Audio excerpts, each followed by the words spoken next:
Nah, iki aku ngiris-ngiris sik. Nah, aku iki kan biyen ki senengku masak yo. Yang kowe klimang-klimang lho kondaan. Engko tak PP-ne.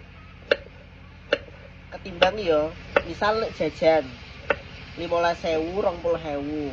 Gur sak mak-eman. Nah, aku mending tak belanja sayuran. Lho 15.000 aku entuk sayuran akeh banget lho. Iso tak nggo masak, iso dienggo mak sebate. Engko iso dadi masakan akeh.